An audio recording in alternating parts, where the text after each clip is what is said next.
जम्मू कश्मीर में एक और हाई अलर्ट जारी। हाइड्रो पावर प्रोजेक्ट और अनंतनाग में इमरजेंसी लैंडिंग स्ट्रिप को निशाना बना सकते हैं आतंकी संगठन हरकत 313 को दी गई है हमले की जिम्मेदारी। बिहार के सीएम नीतीश कुमार ने कश्मीर में मजदूरों की उचित सुरक्षा की जताई उम्मीद। कहा, जानबूझकर बनाया जा रहा है निशाना। कश्मीर में मजदूरों की हत्या पर बोले सीएम नीतीश कुमार। जम्मू कश्मीर के उपराज्यपाल से बात कर जताई अपनी चिंता। कांग्रेस नेता अधीर रंजन चौधरी ने गृह मंत्री अमित शाह से चुप्पी तोड़ने को कहा। देश को दिया था भरोसा, अनुच्छेद 370 और 35 से हटने के बाद खत्म होगा आतंकवाद। जम्मू कश्मीर में टारगेट किलिंग पर बोले संजय राउत। जम्मू कश्मीर के हालात के बारे में देश को सच बताएं गृह मंत्री या रक्षा मंत्री। कश्मीर में कब रुकेगा मौत का सिलसिला। निशाना बनाए जाने के बाद कश्मीर घाटी से मजदूरों का लौटना शुरू हुआ। मजदूरों ने कहा, घाटी में डर का माहौल। कश्मीर छोड़ने को मजबूर हुए मजदूर। कहा, स्थिति बहुत खराब है, हम बहुत डरे हुए हैं। बीजेपी का विपक्ष पर बड़ा हमला। कहा, भ्रम की राजनीति कर रहा है विपक्ष। कश्मीर को हिंदुस्तान से अलग रखना चाहती है कांग्रेस। संबित पात्रा ने कांग्रेस पर सरदार पटेल पर झूठ बोलने का लगाया आरोप। कहा, कांग्रेस वर्किंग कमेटी की मीटिंग में सोनिया गांधी, राहुल गांधी की मौजूदगी में सरदार पटेल को विलन के तौर पर बताया गया। सह्याद्री गेस्ट हाउस में सीएम ठाकरे और एनसीपी चीफ शरद पवार की बैठक। डिप्टी सीएम अजीत पवार और आदित्य ठाकरे भी मौजूद। महाराष्ट्र के मंत्री छगन भुजबल का बीजेपी पर बड़ा आरोप। कहा, महाराष्ट्र में सरकार अस्थिर करने के लिए मंत्री और उनके परिवार का और रिश्तेदार के घरों पर रेड। छगन भुजबल की चेतावनी। कहा, महाराष्ट्र में बीजेपी के लिए उल्टा पड़ेगा छापेमारी का दाव। छोटे से घर में 15-15 लोग मार रहे हैं रेड। आर्यन खान मामले में एनसीबी के गवाह किरण गोसावी के खिलाफ केस दर्ज। युवकों को विदेश भेजने के नाम पर लाखों की ठगी का आरोप। पेट्रोल डीजल को लेकर प्रियंका का केंद्र पर तंज। कहा, वादा किया था हवाई चप्पल वाले हवाई जहाज में सफर करेंगे। मध्यम वर्ग का सड़क पर सफर करना भी मुश्किल हुआ। महंगाई पर राहुल गांधी ने भी मोदी सरकार पर निशाना साधा। कहा, लोगों की साधारण जरूरतें नहीं हो पा रही हैं पूरी। मोदी मित्रों को फायदा पहुंचाने के लिए लोगों को दे रहे हैं धोखा। चंडीगढ़ में हुई पंजाब कैबिनेट की बैठक। सीएम चरणजीत सिंह चन्नी ने की बैठक की अध्यक्षता।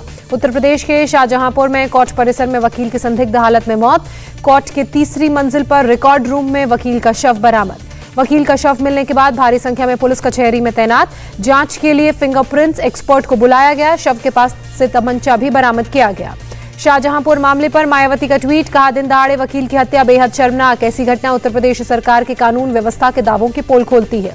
ग्रेटर नोएडा में किसानों ने नकली ट्रैक्टर रैली निकाली। सड़क पर ट्रैक्टर खड़े करके हाईवे को जाम किया। सड़क पर लगी वाहनों की लंबी कतारें। किसानों ने हाईवे जाम कर किया प्रदर्शन। विरोध प्रदर्शन में जुटे सैकड़ों किसान। जाम खुलवाने पहुंची पुलिस। किसान संगठन के रेल रोको आंदोलन से पंजाब और हरियाणा में असर। दोनों राज्यों में करीब 130 जगह ट्रेन रुकी। फिरोजपुर और अंबाला सेक्टर में 50 ट्रेनें प्रभावित हुई। लखीमपुर हिंसा के विरोध में किसानों का रेल रोको आंदोलन जारी। अमृतसर से हरियाणा के बहादुरगढ़ तक रेलवे ट्रैक पर किसान बैठे। केंद्रीय मंत्री अजय मिश्रा की बर्खास्तगी की मांग की।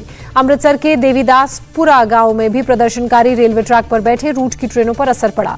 सोनीपत में भी प्लेटफॉर्म पर प्रदर्शन कर रहे हैं किसान। कुछ आंदोलनकारी रेलवे ट्रैक पर बैठे विरोध जता रहे हैं। सरकार को मजदूर और किसान विरोधी कहा।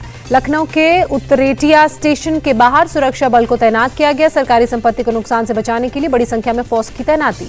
किसान के रेल रोको आंदोलन पर बोले यूपी एडीजी प्रशांत कुमार। उत्तर प्रदेश में कहीं भी रेल सेवा बाधित नहीं। कुछ जगहों पर किसानों का प्रतीकात्मक प्रदर्शन।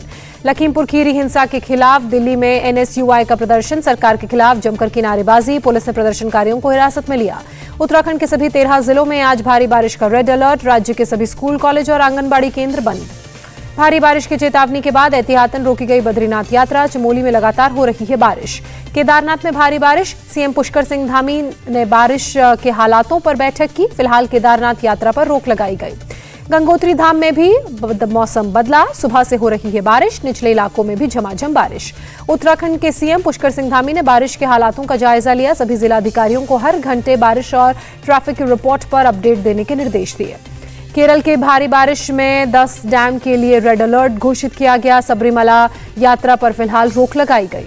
केरल के इडुक्की जिले में लैंडस्लाइड से एक ही परिवार के 6 लोगों की मौत। मरने वालों में 4 बच्चे भी शामिल। पूरे राज्य में अब तक 26 लोगों ने जान गंवाई।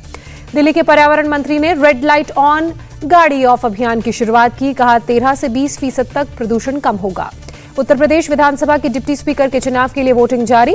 बीजेपी ने समाजवादी पार्टी के बागी नितिन अग्रवाल को बनाया डिप्टी स्पीकर का उम्मीदवार। यूपी से कांग्रेस विधायक अदिति सिंह के बागी तेवर। विधानसभा के डिप्टी स्पीकर के चुनाव में अदिति सिंह ने वोट डाला। कांग्रेस ने वोटिंग का बहिष्कार किया। संत समाज से मिले एमएनएस प्रमुख राज ठाकरे। दिसंबर में रामलला के दर्शन के लिए अयोध्या जाने की बात कही। बांग्लादेश में हिंदुओं पर हो रहे हमले को लेकर इस्कॉन की अपील, अल्पसंख्यकों के खिलाफ हो रही हिंसा पर एक्शन ले बांग्लादेश सरकार। मनी लॉन्ड्रिंग मामले में शिवसेना सांसद भावना गवली को ईडी ने समन भेजा, 20 अक्टूबर को पेश होने के लिए कहा। जैकलिन फर्नांडिस ईडी के तीसरे समन पर भी नहीं पहुंची ईडी दफ्तर, समन को किया नजरअंदाज। 200 करोड़ रुपए के मनी लॉन्ड्रिंग केस में आज पेश नहीं हुई। मुंबई के पूर्व पुलिस कमिश्नर परमबीर सिंह पर चांदीवाल कमीशन की सुनवाई टली, 22 अक्टूबर को अभोगी मामले में अगली सुनवाई। सूरत में 5 मंजिला पैकिंग फैक्ट्री में आग का कहर, 2 कर्मचारियों की मौत, फायर ब्रिगेड के कर्मचारियों ने आग पर काबू पाया। उत्तर प्रदेश के रायबरेली में 3 बच्चियों की संदिग्ध मौत से हड़कंप मचा, नमकीन खाने से बच्चियों की हालत बिगड़ी, अस्पताल में इलाज के दौरान दम तोड़ा। जालंधर फगवाड़ा हाईवे पर सब इंस्पेक्टर की कार ने 2 लड़कियों को कुचला, हादसे में एक लड़की की मौके पर मौत हुई। नाराज लोगों ने सड़क जाम कर विरोध व्यक्त किया। उत्तराखंड में 18+ वाले सभी लोगों को लगी वैक्सीन की पहली डोज, स्वास्थ्य मंत्री मनसुख मांडविया ने बधाई दी। उत्तराखंड में 18 साल से ज्यादा उम्र के लोगों को सिंगल डोज लगने पर पीएम ने भी बधाई दी, कहा कोविड के खिलाफ लड़ाई में उत्तराखंड की उपलब्धि महत्वपूर्ण। कल्याण के आधारवाड़ी जेल में 20 कैदी कोरोना पॉजिटिव पाए गए, ठाणे के सिविल अस्पताल में कैदियों को भर्ती कराया गया। कुवैत में बड़े तेल रिफाइनरी में लगा भीषण आग, धुएं के गुबार में कर्मचारियों को सांस लेने में हो रही दिक्कत, हादसे में कुछ कर्मचारियों के घायल होने की भी खबर।